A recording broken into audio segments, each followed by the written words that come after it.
Hi friends, myself Vai Kumar and I will guide you to learn and operate the computer very easily. Friends, this interactive module is created for you to give knowledge from basic to advanced. After completion of this module, you will be very expert to operate and manage the programs in computer. Good. तो चलिए start करते हैं। Desktop से हम window पे काम करना सीखते हैं। ये जो स्क्रीन हमें दिख रहा है ये फ्री स्पेस है। इस फ्री स्पेस को हम डेस्कटॉप कहते हैं। इसके लेफ्ट साइड में कुछ बटन्स दिख रहे हैं। इन बटन्स को हम आइकॉन्स कहते हैं। जब नीचे आते हैं तो हमें एक बार दिख रहा है। इस बार को हम लोग टूल बार के नाम से जानते हैं। इसमें 3 बटन होते हैं। एक है स्टार्ट बटन जो क्लिक करने पे कुछ इस तरीके से ओपन होगा। दूसरा है क्विक लॉन्च टूल बार। ये 3 आइकॉन्स हमें दिख रहे हैं, इन्हें क्विक लॉन्च टूल बार भी कहते हैं। ये वो आइकॉन्स होते हैं जिन्हें हम रेगुलर यूज़ करते हैं। और जब राइट साइड में हम आते हैं तो यहाँ पे हमें नोटिफिकेशन एरिया शो कर रहा है, जहाँ पे टाइम पहले शो कर रहा है और माउस को ओवर करने पे डेट भी दिखा रहा है। साथ ही साथ यहाँ पे हमने क्लिक किया तो कुछ एडिशनल इन्फॉर्मेशन भी, हमारे सिस्टम की कुछ एडिशनल इन्फॉर्मेशन को भी ये शो कर रहा है। और अभी ये 3 बटन्स हमें दिख रहे हैं, 3 आइकॉन्स हमें दिख रहे हैं। ये वो आइकॉन्स हैं जिन्हें हम ओपन करते हैं। जैसे हमने स्टार्ट बटन पे जाके एक प्रोग्राम को लॉन्च किया। स्टार्ट बटन से हम किसी भी तरह के प्रोग्राम को लॉन्च कर सकते हैं। जैसे हमने नोटपैड को ओपन किया तो नोटपैड का ये आइकॉन है और ये वाला आइकॉन टास्क बार में शो कर रहा है। तो जब तक ये ओपन रहेगा तब तक ये आइकॉन शो करता रहेगा टास्क बार में। और ये क्रॉस वाले बटन से जैसे इसको हम क्लोज करेंगे तो यहाँ से ये आइकॉन भी गायब हो जाएगा। तो इस तरीके से टास्क बार जितने भी ओपन प्रोग्राम हैं, जैसे हमने इसको ओपन किया तो ये ओपन प्रोग्राम है, तो इसका आइकॉन यहाँ पे, ये जो आइकॉन है यहाँ पे शो कर रहा है। इसको जैसे हम क्रॉस करेंगे ये आइकॉन भी यहाँ से गायब हो जाएगा। तो अभी हमने जाना कि इस फ्री स्पेस को डेस्कटॉप कहते हैं। लेफ्ट साइड में जो बटन बने हैं उन्हें आइकॉन्स कहते हैं। नीचे एक जो बार दिया है इसको हम टूल बार कहते हैं। टूल बार के 3 पार्ट्स हैं। कि स्टार्ट बटन है जिसपे विंडोज़ के सारे प्रोग्राम को लॉन्च किया जा सकता है। साथ ही साथ एक शटडाउन का बटन दिख रहा है, इस पर अगर क्लिक करेंगे तो ये कंप्यूटर हमारा बंद हो जाएगा। साथ ही साथ कुछ और भी एडिशनल इन्फॉर्मेशन यहाँ पे शो कर रहे हैं। कुछ फंक्शंस है जैसे लॉग ऑफ करना या रिस्टार्ट करना या स्लिप मोड में ले जाना कंप्यूटर को। ये सारे बटन भी यहीं से काम करते हैं। हम जिस फंक्शन को चाहें यूज़ कर सकते हैं। उसके बाद ये हमारे रेगुलर यूज में आने वाले प्रोग्राम्स हैं जिन्हें हम क्विक लॉन्च टूलबार के नाम से जानते हैं। इसको हम विंडोज़ एक्सप्लोरर कहते हैं। विंडो में क्या क्या है सारा यहाँ से ओपन हो जाएगा। इसको इंटरनेट एक्सप्लोरर कहते हैं। इंटरनेट की कनेक्टिविटी बनाने के लिए ब्राउज़र का काम करता है। और ये है विंडो मीडिया प्लेयर। इसकी सहायता से किसी भी हम ऑडियो वीडियो को रन कर सकते हैं। तो अब हम सीखेंगे माउस को सिंगल क्लिक करना और डबल क्लिक करना। जैसे अभी हमारे माउस में 2 तरह के बटन हैं। एक बार हम बटन पे फोकस करते हैं। जैसे ये अगर हमारा माउस है तो ये वाला हिस्सा लेफ्ट बटन कहलाता है और इसके ये वाला हिस्सा राइट बटन कहलाता है। तो ये प्राइमरी जो फंक्शन होता है इसमें हम सिंगल क्लिक करते हैं या जल्दी जल्दी डबल क्लिक करते हैं। तो जब सिंगल क्लिक करेंगे या हम प्राइमरी फंक्शन को यूज़ करेंगे तो इससे हम सिलेक्शन और ड्रैग का काम करते हैं। बट जब राइट क्लिक ओपन करते हैं, जैसे हमने यहाँ पे राइट क्लिक ओपन कर दिया तो कुछ ऐसा पॉपअप मेनू खुल गया हमारे सामने। तो राइट क्लिक का मतलब होता है प्रॉपर्टीज़ को ओपन करना। तो जहाँ भी हमें यूज़ करना होगा हम प्राइमरी फंक्शन को ही यूज़ करते हैं। डबल क्लिक करना है या सिंगल क्लिक करना है तो हम प्राइमरी फंक्शन को यूज़ करते हैं। सेकेंडरी फंक्शन का मात्र एक ही काम है और वो ये है कि पॉपअप मेन्यू को ओपन करना। जैसे अभी हमने सेकेंडरी फंक्शन को यूज़ किया, हमने राइट क्लिक किया, सेकेंडरी बटन को क्लिक किया तो हमारे सामने एक पॉपअप मेन्यू ऐसे ओपन हो गया जिसका कुछ मीनिंग होता है। इसके बारे में हम लोग बाद में जानेंगे। गुड। अब हमें कंप्यूटर आइकॉन को ओपन करना है। तो इस कंप्यूटर आइकॉन के अंदर क्या है, शो द डिस्क ड्राइव। इसके अंदर डिस्क ड्राइव की लोकेशन को शो करेगा जो इस कंप्यूटर से जुड़े हुए हैं। तो इस पर हम ऐसे हमने सिंगल क्लिक किया, ये ओपन नहीं हुआ। बट जल्दी जल्दी जैसे इस पर हमने 2 बार क्लिक किया तो ये ओपन हो गया और इसके अंदर ड्राइव्स की लोकेशन दिखा रहा है। जैसे हम देख रहे हैं C, D, E, F and ये G।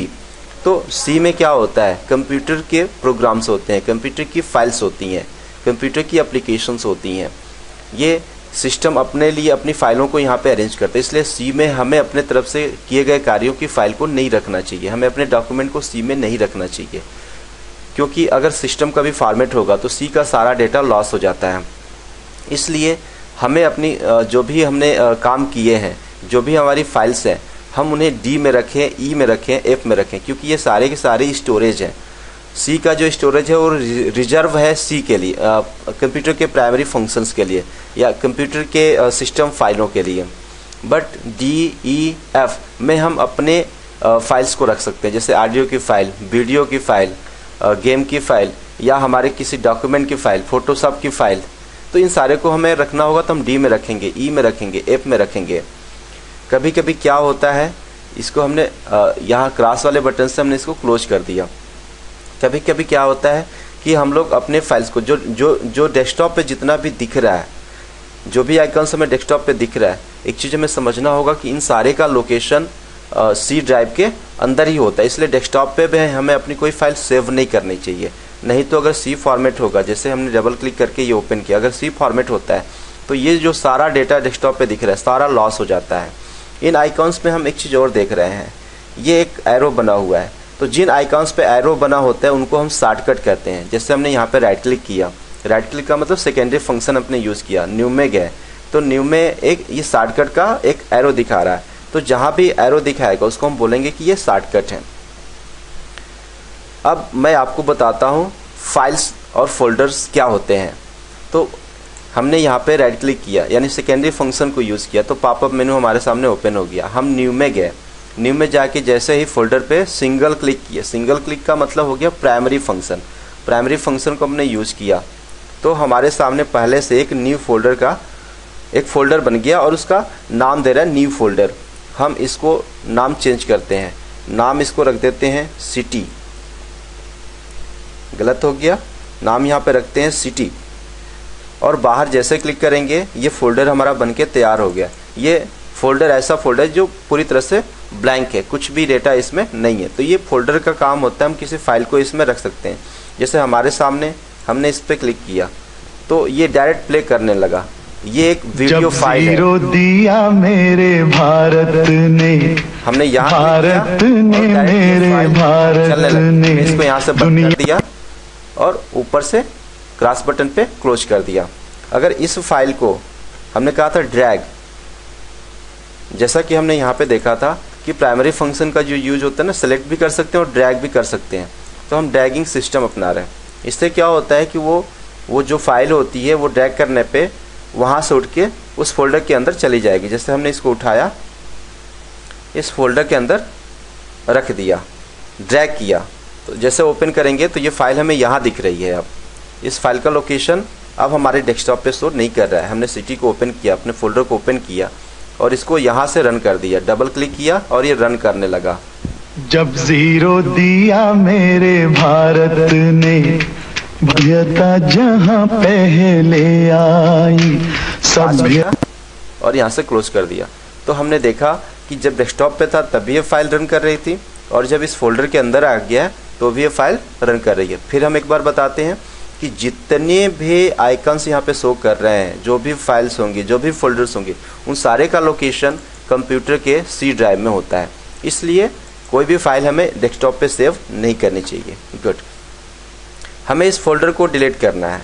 इस फोल्डर को जब डिलीट करेंगे तो इसके ऊपर हम प्राइमरी फंक्शन की जगह पे सेकेंडरी फंक्शन यूज़ करेंगे। राइट क्लिक करेंगे, यानी राइट क्लिक करने के बाद क्या होगा, एक पॉपअप मेन्यू ओपन होगा और इसमें एक ऑप्शन है डिलीट का। हमने डिलीट पे क्लिक कर दिया तो ऊपर लिख रहा है are you sure you want to move this file to the recycle bin. यानी अगर हम इसको यस करेंगे तो ये मिट जाएगा और कहाँ जाएगा, इस रिसाइकल बिन के अंदर चला जाएगा। अगर नो करेंगे तो ये एज इट इज ऐसे ही रहेगा। हमने यस किया और हमारा फोल्डर यहाँ से गायब हो गया, वो डिलीट हो गया और कहाँ गया, इस रिसाइकल बिन के अंदर। इसके अंदर क्या है, ये डायरेक्ट ओपन नहीं करेगा। तो इसके साथ तीन तरह की कंडीशन हो सकती है। एक, हम यहाँ से भी डिलीट कर दें और दूसरा, इसको हम यहाँ से रिस्टोर कर दें। डिलीट कर दें, रिस्टोर कर दें या कट कर दें। तीन तरह की कंडीशन हमारी यहाँ पे दिख रही है। तो अगर हम रिस्टोर करेंगे तो ये जहाँ से आया है वहीं चला जाएगा। हमने इस पर क्लिक किया, इसको बंद किया तो ये जहाँ से आया है वहीं पे चला गया और हमारी फाइल उसी तरह से यथावत रन कर रही है। हमने इसको क्लोज किया, इसको भी क्लोज किया और पुनः इसको डिलीट किया, सेकेंडरी फंक्शन यूज़ किया और डिलीट पे क्लिक कर दिया।